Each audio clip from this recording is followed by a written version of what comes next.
جب سے یہ عدالت میں ہم نے یہ کہا کہ وکلاء جو ہیں، جو خان صاحب کے وکلاء ہیں، وہاں پہلے ہم جاتے تھے تو گھنٹوں ہمیں انتظار کرنا پڑتا تھا، اور انتظار کے لیے کوئی کمرہ، کوئی کرسی بھی نہیں ہوتی تھی. تو جس پہ فاضل جج صاحب نے حکم دیا تھا کہ ڈگنیٹی آف مین جو ہیں وہ آئینی ایک بنیادی حق ہے، تو وکلاء کو ایک ڈیسنٹ ویٹنگ ایریا دینے کے لیے احکامات دیے تھے. تو میں نے عدالت کو آگاہ کیا کہ اب اس کا نتیجہ یہ نکلا کہ اب ہمیں 1.5 کلومیٹر پہلے اپنی گاڑیوں سے اتار دیا جاتا ہے. اس روڈ پہ، جس روڈ پہ گدا گاڑی چلتی ہے، موٹر سائیکل سوار، ٹریکٹر، ٹرالیاں، بسیں، سب کچھ، سب لوگ جا سکتے ہیں، لیکن خان کے وکلاء کو اتارا جاتا ہے. ہمیں اپنی گاڑیوں سے اتار کے 1.5 کلومیٹر اس رمضان میں ہم پیدل جاتے ہیں، پھر ملاقات کے بعد پھر اپنی گاڑیوں کے پاس واپس 1.5 کلومیٹر آتے ہیں. تو لہٰذا جس پہ جج صاحب نے اس کا بھی نوٹس لیا اور اس حوالے سے بھی وضاحت طلب کی ہے. شرف افضل مروا صاحب، سوال میرا یہ ہے کہ آپ نے جو سپریم کورٹ میں پٹیشن دائر کی ہے، اس میں آپ کیا کہتے ہیں کہ چیف جسٹس قاضی فائز صاحب کو اس بینچ کا حصہ ہونا چاہیے یا نہیں ہونا چاہیے؟ کیونکہ رات کو حامد علی خان نے شاہزیب خانزادہ کے پروگرام میں کہا ہے کہ اگر چیف جسٹس قاضی فائز صاحب اس بینچ کا حصہ ہوں تو ہمیں کوئی اعتراض نہیں ہوگا. آپ کا کیا اس پر رائے ہے؟ حامد علی خان کون ہے؟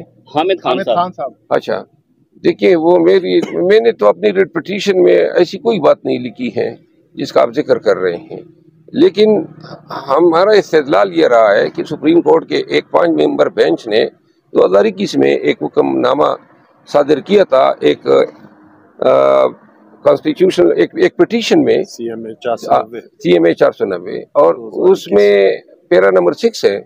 اس میں بینچ نے یہ کہا تھا کہ PTI یا عمران خان سے وابستہ کیسز سے متعلقہ جتنے بھی کیسز ہیں ان میں محترم چیف جسٹس صاحب کو، جو موجودہ چیف جسٹس صاحب ہیں، ان کو نہیں بیٹھنا چاہیے.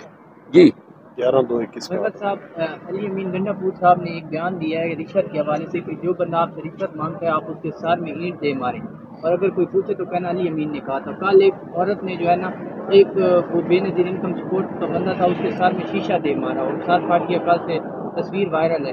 تو سر اگر کوئی اس سے بڑا یہ کہاں پہ انہوں نے مارا ہے خاتون نے؟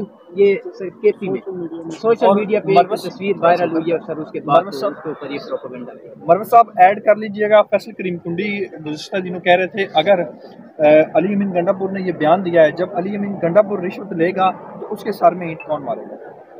دیکھیں، یہ اب ایسی سوالات ہیں کہ فلاں کے سر پہ کون اینٹ مارے گا. یہ چیف منسٹر صاحب کا یہ جو بیان ہے یہ ریٹوریکل ہے. یہ بیسیکلی رشوت خوروں کو وارن کر رہے ہیں کہ اگر آپ اس طرح کام کریں گے تو لوگ مشتعل بھی ہو سکتے ہیں. اس بیان کا مقصد یہی ہے. یہ تو پریکٹیکلی وہ تو نہیں ہے کہہ رہے ہیں کہ جی کوئی آیا تو آپ اینٹ اٹھائیں اور سر پہ مارنا شروع کر دیں. بیسیکلی وہ سرکاری ملازمین کو، رشوت مانگنے والے کو تنبیہ دے رہے ہیں کہ لوگوں کو اس پہ مجبور نہ کریں کہ آپ رشوت لینے کے چکر میں لوگوں سے مار کھانا شروع کر دیں.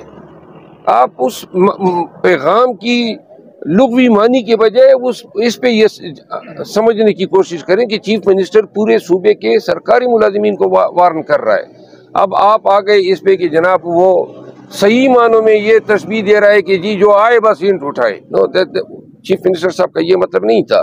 چیف منسٹر صاحب کا مطلب یہ ہے کہ تمام سرکاری ملازمین آگاہ رہے ہیں کہ اگر آپ نے اپنے فرائض کی انجام دہی کے دوران بے ایمانی کرنے کی کوشش کی، عوام کو تنگ کرنے کی کوشش کی، تو عوام کی طرف سے جو بھی رد عمل آئے گا، حکومت جو ہے پاکستان تحریک انصاف کی ایسے لوگوں کے شکایات کا ازالہ کرے گی. بات ہوئی 2-3 معاملات تھے. ایک معاملہ تو خان صاحب کے ساتھ ملاقاتوں پہ پابندی، جس کو بعد بینچ نمبر 7 نے جو ہے وہ انڈو کر دی تھی. لیکن اس کے باوجود ان لوگوں کے جن کے نام جو ہیں ہائی کورٹ نے اپروو کیے تھے کہ ان کی ملاقات خان صاحب سے کرا دی جائے، ان میں سے بہت سو کی ملاقاتیں ابھی تک نہیں ہوئی ہے. تو اس پہ ہم نے تبین عدالت کی درخواست دی. دوسری، اسی آنریبل بینچ نے ڈائریکشن دی تھی کہ جہاں پہ فزیکل ملاقات کوئی تھریٹ الرٹ کی وجہ سے ممکن نہ ہو تو آپ ان کی سائبر لنک کے ذریعے، ویڈیو کانفرنسنگ کے ذریعے ان کی ملاقات کرائیں. اور وہ بھی انہوں نے تعمیل نہیں کی، بلکہ آج تحریری طور پہ جیل سپرڈنٹ کی طرف سے جو جواب جمع کیا گیا اس میں یہ بتایا گیا کہ